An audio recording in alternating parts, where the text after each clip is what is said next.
इमाम मोहम्मद मक्की रहमतुल्लाह अलैह अपनी किताब में तहरीर फरमाते हैं कि एक मरतबा में मक्के के कब्रिस्तान जन्नतुल माला में दाखिल हुआ और दाखिल होने के बाद मैं एक कब्र के पास बैठकर कुरान पढ़ने लगा। मचल कर बोलें सुभान अल्लाह। इमाम मोहम्मद मक्की रहमतुल्लाह अलैह फरमाते हैं मैं जन्नतुल माला कब्रिस्तान में दाखिल हुआ, एक कब्र के पास बैठा और बैठकर मैंने कुरान पढ़ना शुरू कर दिया। आप फरमाती हैं कि मुझे कुरान पढ़ते पढ़ते पढ़ते पढ़ते नींद आ गई। जैसे ही नींद आई तो आप फरमाते हैं कि मैं आलम ख्वाब में क्या देखता हूं कि तमाम कब्र वाले अपनी अपनी कब्रों से निकल रहे, तमाम कब्र वाले अपनी अपनी कब्रों से निकल रहे। निकलने के बाद एक जगह जमा हुए और आपस में कुछ तकसीम करना शुरू कर दिया। आप फरमाते हैं मैंने हालत ख्वाब में ही एक कब्र वाले के दामन को थामा और कहा कि भाई क्या आज हश्र का मैदान बर्पा होने वाला है, यह कयामत बर्पा हो गई कि सब लोग अपनी अपनी कब्रों से निकल रहे और निकलने के बाद एक जगह जमा हुए और आपस में कुछ तकसीम करने लगे। उसने कहा कि इमाम मोहम्मद मक्की आज न कयामत बर्पा हुई है न हश्र का मैदान लगने वाला है। तो इमाम मोहम्मद मक्की ने मचलकर हालत ख्वाब में उस कब्र वाले से कहा, एक कब्र वाले ये बता फिर तुम लोग अपनी अपनी कब्रों से निकलकर एक जगह जमा हुए और फिर आपस में कुछ तकसीम करने लगे, ये मेरी कुछ समझ में नहीं आया, ये क्या मामला है, थोड़ा सा मुझे समझाइए। तो कब्र वाले ने कहा था ए इमाम साहब सुनिए, आप भी तवज्जो से सुने।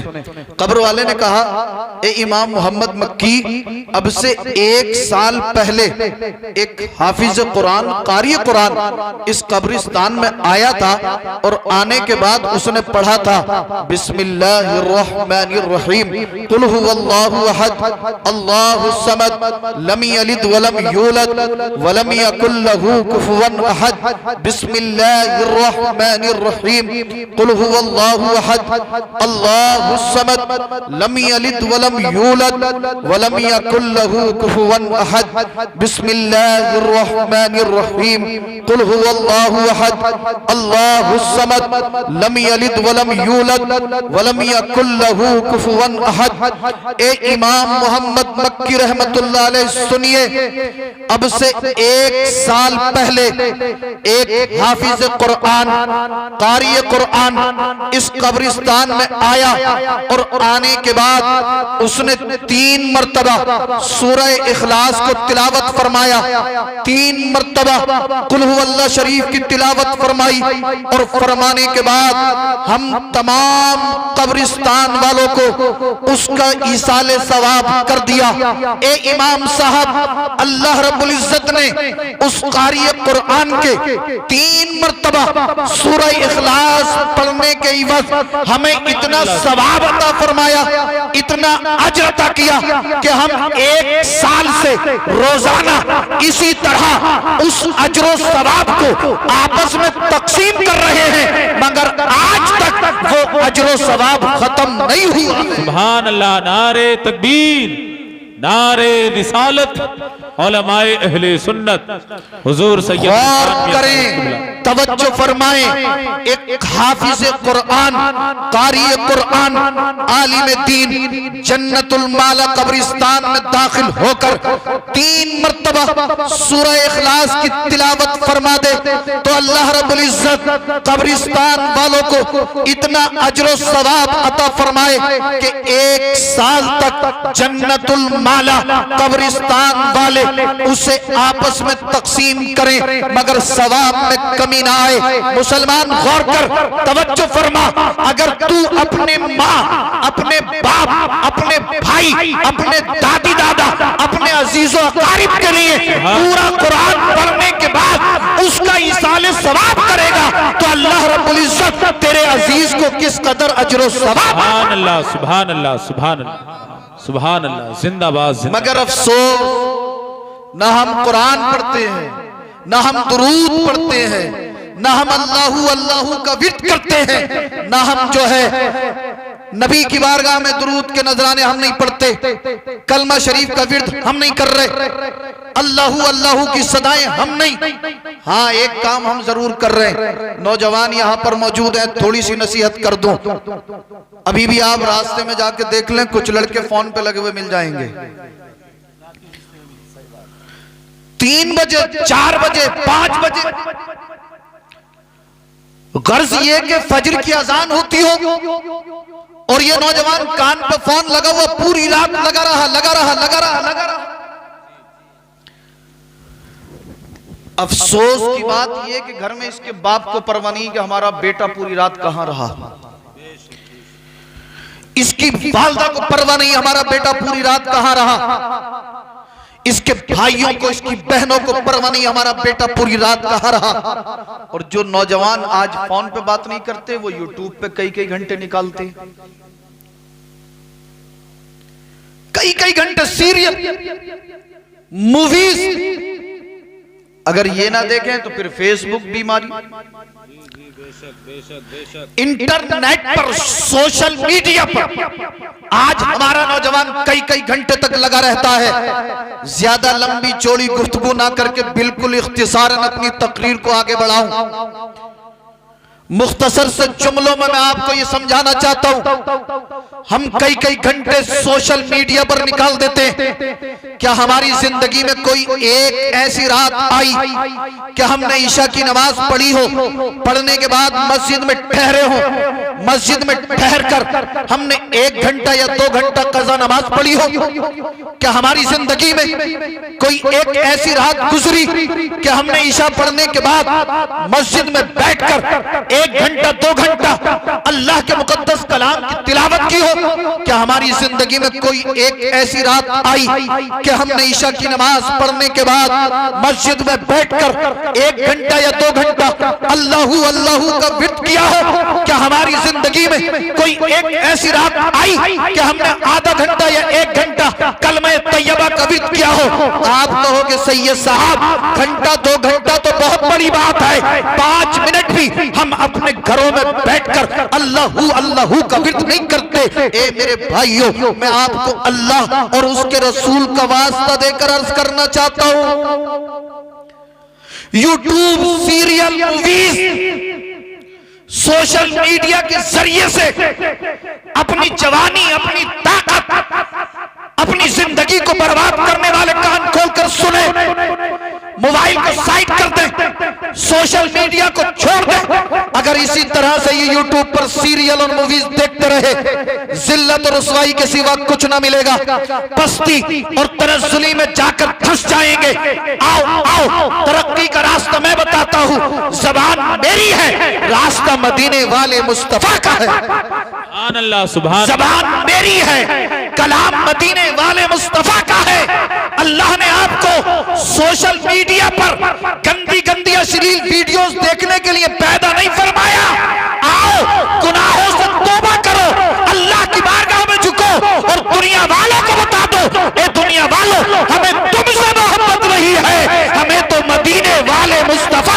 सुभान अल्लाह। नारे तकबीर, नारे रिसालत, उलमाए अहले सुन्नत, फैजाने आला हजरत, फैजाने ताजो शरिया।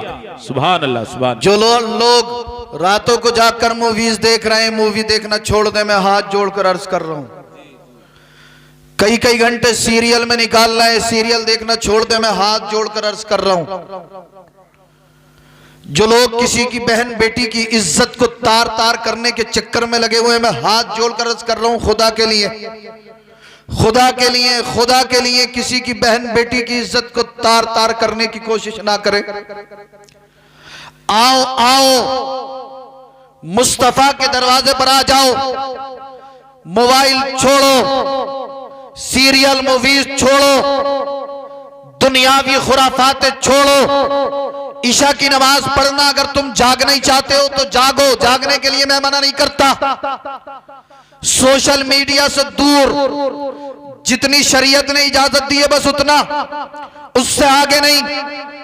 बाकी मोबाइल साइड करो, मस्जिद में आओ, ईशा की नमाज पढ़ो, ईशा की नमाज पढ़ने के बाद मस्जिद में ठहर जाओ, मस्जिद में ठहर कर जितनी देर हो सके कज़ा नमाज पढ़ना, रुकू क़याम सुजूद करो, उसके बाद अल्लाह की बारगाह में तौबा इस्तिग़फ़ार करो, उसके बाद कुरान पढ़ो, अल्लाहू अल्लाहू का विर्द करो, फिर नबी की बारगाह में दुरूद और सलाम पढ़ो। अगर आप रात की तारीकी में जाकर मस्जिद में अल्लाह की बारगाह में क़याम करेंगे, रुकू करेंगे, सुजूद करेंगे, कुरान पढ़ेंगे, नबी की बारगाह में दुरूद और सलाम के नजराने पेश करेंगे, रात की तारीकी में अल्लाहू अल्लाहू का विर्द करेंगे, आप पूछे इन उलमा से पूरी जिम्मेदारी के साथ, इस जिम्मेदारी स्टेज से मैं आपको दावत फिक्र देना चाहता हूं और मेरे जुमलों को अपने दिल की तख्ती पर नोट करने की कोशिश करना।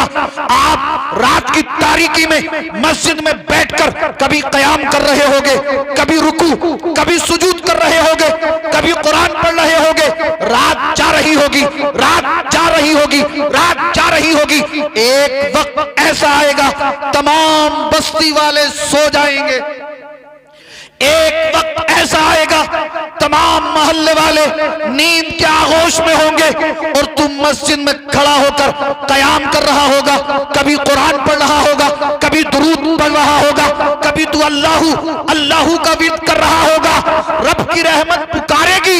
ए फरिश्तों देखो, तमाम बस्ती वाले सो रहे हैं, लेकिन फला का बेटा, मेरा फला बंदा रात की तारीकी में जाकर मेरे घर में आकर कभी क़याम करता है, कभी रुकू करता है, कभी सजदे करता है, कभी कुरान पढ़ता है, कभी दुरूद पढ़ता है। फरिश्ते अर्ज़ करेंगे मौला तेरा बंदा तेरी हम्दो सना कर रहा है, तेरा बंदा तेरी तस्बीह और तहलील कर रहा है, मौला तेरा बंदा तेरे नबी की बारगाह में दुरूद पढ़ रहा है।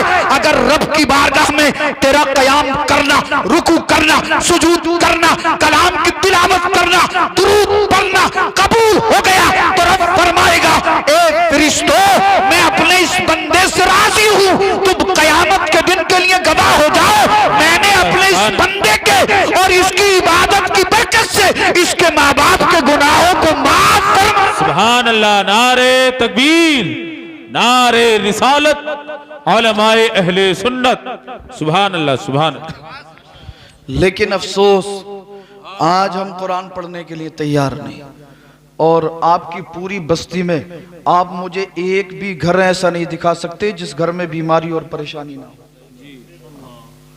एक भी घर दिखा दीजिए आप। हाँ। लेकिन उसके बावजूद जो है हम तौबा करने के लिए तैयार नहीं है, उसके बावजूद हम अल्लाह की बारगाह में झुकने के लिए तैयार नहीं। यार एक मोमिन की शान का आलम यह होता कि जिस बस्ती से गुजर जाता अल्लाह की रहमतों का नुज़ूल हो जाता है, और आज हमारी पूरी पूरी बस्ती